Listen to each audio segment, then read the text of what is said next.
వ్యక్తిగతంగా మనకున్నటువంటి దిగులైనటువంటి పరిస్థితుల్లో, ఆర్థికమైన పరిస్థితుల్లో, అనారోగ్య పరిస్థితుల్లో ఎవరైనా కొంచెం నీకు నాకు సహాయం చేసినప్పుడు ఆ సహాయం ఎలా ఉంటుందంటే ఆ రోజు వారి విషయంలో కృతజ్ఞత కలుగుతాం. రెండోది దేవుణ్ణి జ్ఞాపకం చేసుకుంటాం.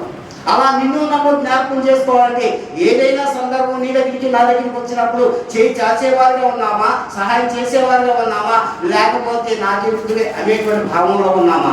ఈ మాటను బట్టి మనం ఏం చేయాలండి?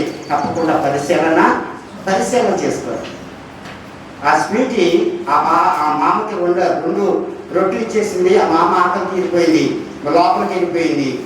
తర్వాత సాయంత్రం బయలుదేరి ఇంటికి వచ్చేసేటప్పటికి తండ్రి ఎదురుగుండా పరిగెట్టుకుని వెళ్ళి అమ్మా వచ్చావా అని ప్రేమగా హత్తుకుని ముద్దు పెట్టుకుని ఎత్తుకుని అలా తీసుకొస్తూ మాట్లాడుతున్నాడు. ఏమా 10 రూపాయలు ఇచ్చేవిగా కొనుక్కున్నావా, 10 రూపాయలు ఇచ్చేవా కొనుక్కున్నావా అంటే అప్పుడు ఆవిడ అమ్మా డాడీ మీరు ఇచ్చిన 10 రూపాయలు కొనుక్కోవటానికి రొట్టెలు తీసుకోబోతున్నా.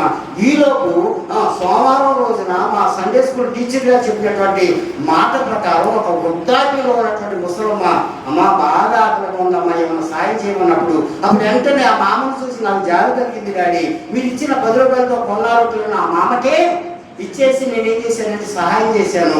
నాకున్న వాక్యాన్ని బట్టి నాకున్న విశ్వాసం ఏంటంటే నేను ఆ మామకు సహాయం చేశాను కనుక, పేద వ్యక్తిగా తనను కనికరించాను కనుక నేను ఎవరికి అప్పించానంటే యెహోవాకు అప్పించాను నాన్న అని తన తండ్రితో ఆ మాట చెప్పిందంట.